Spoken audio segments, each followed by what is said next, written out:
Today on Rappler. Based on that endorsement, hook, line, and sinker, pasok, implement, go na. No performance bond, no other requirements. As long as the legislator endorsed it, you give it to them? Yes, sir. Agriculture Department employees admit transferring pork barrel to Napoles NGOs.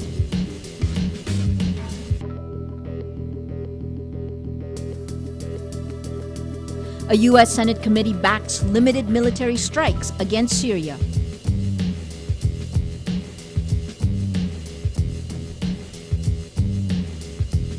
And more than 3,000 Filipinos refuse to leave the war-torn country.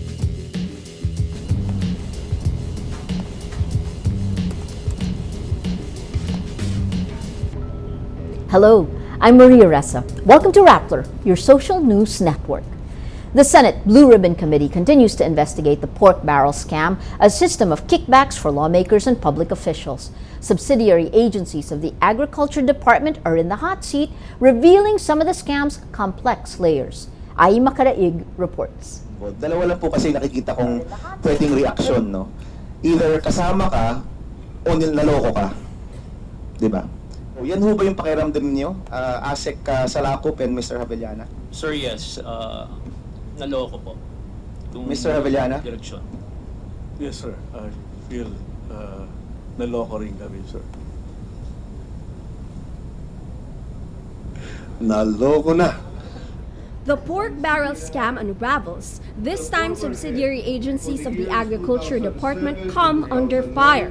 Former heads of the National Agribusiness Corporation or NABCOR and Zinac Rubber Estate Corporation or ZREC faced the Senate Thursday, admitting their agencies transferred lawmakers' development funds to fake NGOs linked to Janet Napoles. Former NABCOR and ZREC officials confirm what the Commission on Audit told the Senate a week ago. Sino po yung mga legislator na nag-endorse doon sa projects na I yan? am very sure of the three senators, Revilla, Estrada, and Enrile. It was Congressman Valdez. There is Congressman Velarde of the Buhay Party List. And three senators, Mr. Chairman, Senator Estrada, Senator Enrile, and Senator Revilla. The lawmakers are not the only ones in a bind. Former NABCOR President Alan Javellana and former ZREC head Salvador Salacop say they approved the NGOs based on mere documents and did not check their offices or the actual project implementation. Senators say this violates the procurement law and COA circulars. And based on that endorsement, hook, line, and sinker, pasok, implement, go na. Ganun lang po yan? Mr. Javellana, in your case, same answer. No performance bond, no other requirements. As long as the legislator endorsed it, you give it to them? Yes, sir.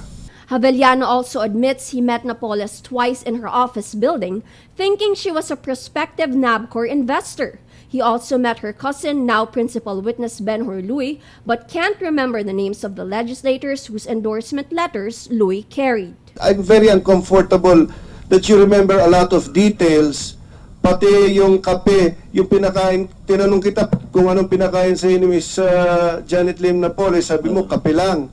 So yung mga detalyeng yan, naalala mo. Pero yung mga pangalan ng legislators, hindi mo maalala. Selective memory yata nangyayari dito. Hindi naman, sir. Javellana's former subordinate Rodora Mendoza helps him out. She says the three senators did not just endorse the supposed Napoles NGOs, but even signed their liquidation papers. Senator T.G. Gingona says this helps nail down the senators who deny knowing about the scam and blame the implementing agencies. Senators aim to summon Louis and other whistleblowers before inviting their own colleagues to explain. Who is at fault? Lawmakers or implementing agencies? Both sides point fingers as they face public pressure to account for billions of pesos in taxpayers' money. The investigation here shows that the pork barrel scam is a much more complex issue where law and accountability broke down in not just one but many levels, and officials are left to plead either incompetence or guilt. Ay Makaraig, Rappler. Malacanang says an interagency council is also investigating networks of fake NGOs outside of Janet Lim Napoles' syndicate that also received lawmakers' pork barrel.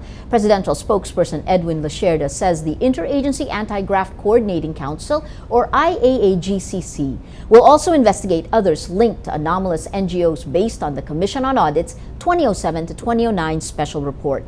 On Friday, COA released a report which found 12 senators and 180 representatives channeled their pork barrel to questionable NGOs. At least 6.156 billion pesos were released to these NGOs. The report also exposes the names of other syndicates behind questionable organizations that received government funds. Rappler's special reports in July on the National Agribusiness Corporation also shows fake NGOs getting fund releases during the Aquino administration. Another Rappler report shows that NGOs like these are endorsed by lawmakers and accredited by implementing agencies. The Anti-Money Laundering Council, or AMLAC, will look into the bank accounts of others involved in the pork barrel scam, not only those allegedly owned by Napoles. On Thursday, AMLAC Executive Director Lawyer Julia Bacay Abad says if there is a determination that the subject bank accounts are related to money laundering activities, then any account related to it should be included in the petition and frozen as well. The AMLAC asks its foreign counterparts for help in tracing other possible Napoles accounts. Abad says only accounts involved in the scam will be ordered frozen. On August 16, the Court of Appeals imposes a freeze order on the bank accounts of Napoles, her family, and her employees. The order also covers accounts linked to non-government organizations Napoles allegedly formed for the scam. The supposed resolution to scrap the 25.2 billion peso lump sum for the pork barrel turns out to be, quote, a statement of support for the abolition of the controversial funds. On Wednesday, House Speaker Sonny Belmonte says political party leaders in the House are still consulting their members on what to do with the funds. On Monday, House leaders agreed to remove the Lump Sum Priority Development Assistance Fund, or PDAF, from the proposed 2014 budget, but it wasn't clear where the amount would go. At present, the amount is still included in the proposed 2014 General Appropriations Act. Belmonte says once the majority gets the needed support, the statement of support could become a letter or a resolution to be submitted to the Committee on Appropriations. The committee will then remove the lump sum allocation for the PDAF and realign it to national government agencies. The Philippine Foreign Affairs Department says it may use China's construction in the disputed Panatag Shoal or Scarborough Shoal in its case against China. An international tribunal is hearing the Philippines' case against China, which practically claims all of the West Philippine Sea or the South China Sea. Foreign Secretary Albert Del Rosario says the Philippines will also file a diplomatic protest over the construction in Panatag. I think that's a substantive piece of information that we can tack on to our arbitration case. Have it work positively for us. Defense Secretary Voltaire Gasmin earlier reported China put up at least 75 concrete blocks in the disputed shoal off Zambales. He describes it as an obvious, quote, prelude to construction. This is the latest in tensions between the two countries following a visit canceled by President Benigno Aquino to China. Prominent tour guide Carlos Celdran loses his appeal in the case filed against him for offending religious feelings. In January, a Manila court found Celdran guilty for violating Article 133 of the Revised Penal Code after he disrupted a service at the Manila Cathedral in 2010. On Thursday, a Manila court reaffirms the court's decision, quote, guilty without reasonable doubt, and sentences Celdran to 2 months and 21 days in jail. Celdran says he will appeal the decision before a higher court. In September 2010, the outspoken reproductive health advocate went to the Manila Cathedral dressed up as Filipino hero Jose Rizal and held up a sign with the word Damaso in reference to the villainous priest in Rizal's famous novel, Noli Me Tangere. The country's largest nickel producer opens a processing plant in Surigao del Norte. The investment is a welcome development in the country's struggling mining industry. Judith Balea reports. 2 and 1. Congratulations! It's the single largest investment in the mining industry today. Nickel Asia inaugurates its processing plant near its Taganito mine in Surigao del Norte. Its Japanese partners are pouring in $1.6 billion for the plant to produce high-value nickel from low-grade ore.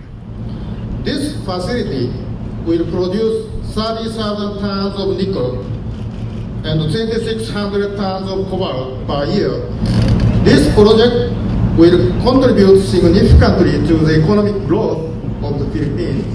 The plant starts operations after a rebel attack 2 years ago that delayed its construction and pushed up costs. Nickel Asia President Gerard Brimo says it will boost the company's earnings as nickel prices start to bottom out. But there are two things that will help us out of this plant. It's the equity accounting of the plant itself, and it's also the increase in the shipments of ore of our 60% subsidiary, Taganito Mining. Interior Secretary Mar Rojas says the new plant is proof of the trust and confidence of foreign investors in the country. This facility, the second of its kind in the country, is considered the single largest foreign direct investment in the mining industry in the Philippines today, amounting to 65.8 billion pesos. The work to be done in this facility will redound not only to the growth of the local economy, it will also strengthen the Philippines' foothold as a vital source of transition metals in the international market. Since President Benigno Aquino issued the mining policy banning new contracts, the industry has been on a free fall. Most investors, especially foreigners, are holding on to their purses as a new revenue sharing scheme is in the works in Congress. The mining industry struggles with political risks, but the silver lining remains. Judith Balea, Rappler, Surigao del Norte. Despite the threat of a U.S. attack in Syria, Philippine Foreign Secretary Albert Del Rosario says 3,333 Filipinos remain in Syria and refuse repatriation. The Foreign Affairs Department says the number of repatriates from Syria will reach 4,636 by Friday. 23 Filipinos arrived from Syria Thursday, while 45 more will arrive on Friday. Foreign Undersecretary Rafael Segues says higher pay is one of the reasons Filipinos refuse to leave. Number one, tinasan ang sweldo nila.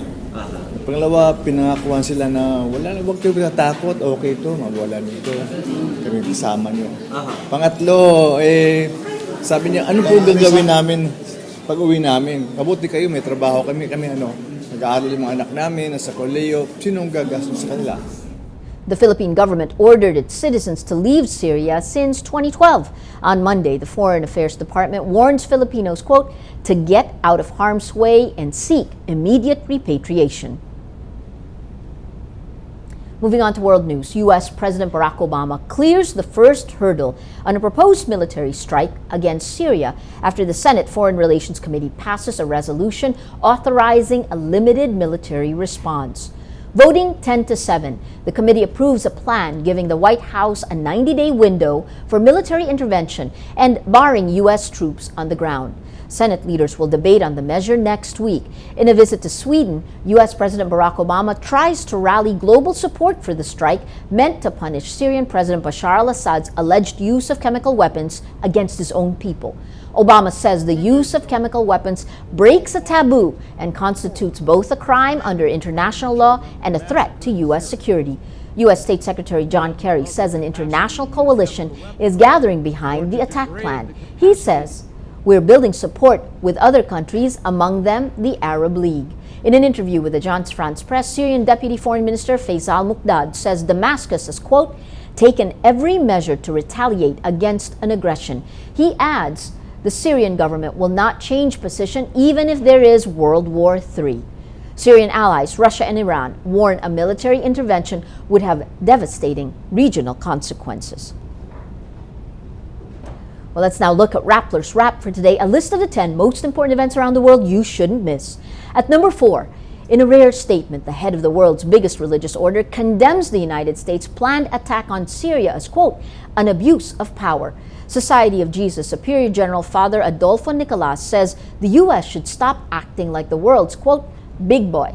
He says, I cannot understand who gave the United States or France the right to act against a country in a way that will certainly increase the suffering of the citizens of that country. Nicholas leads the 18,000 members of the Society of Jesus. His statement adds to the response against the planned attack in Syria. At number 6, a report warns a massive tsunami generated by an earthquake off Alaska could force 750,000 people in California to evacuate. The U.S. Geological Survey's damage assessment is based on a scenario of a 9.1 magnitude quake off Alaska's Pacific coast, which it says is, quote, hypothetical but plausible. California has long braced for a monster 8.5 plus magnitude earthquake expected to occur on one of the state's seismological weak spots. And at number 8, more sleep means increased production of cells that produce myelin, an insulating material that protects the brain circuitry. Researchers of the National Institute of Neurological Disorders and Stroke say deep sleep appears necessary for nervous systems to work properly. Deep sleep coincides with the release of growth hormones in both children and young adults. For the full top 10, visit Rappler.com's The Wrap. Every story on Rappler has a mood meter, which gives you 8 emotions to choose from. Click how you feel, and your vote comes down to the mood navigator in the middle of the front page. That crowdsources the mood of the day. It also gives you the top 10 stories that have affected our readers and our viewers the most emotionally. These 10 stories have gotten the most number of votes on their mood meter. If we take a look today, you have China begins construction in the Panatag Shoal, 98% angry, 2% afraid. This in yesterday, Philippines jumps to 59th in competitiveness index, 79% happy, and the story that's gotten the most number of votes, Miriam Santiago wants $500,000 peso wage per senator, 24% amused, 51% happy. These stories and the stories in these all adding to the mood of the day. It is green today. Most people are happy. That is Rappler's Newscast for today, Thursday, September 5, 2013. Visit Rappler.com and watch our newscast Monday to Friday. Tell us how you feel on our mood meter and help us crowdsource the mood of the day. I'm Maria Ressa. As we say at Rappler, tomorrow begins today.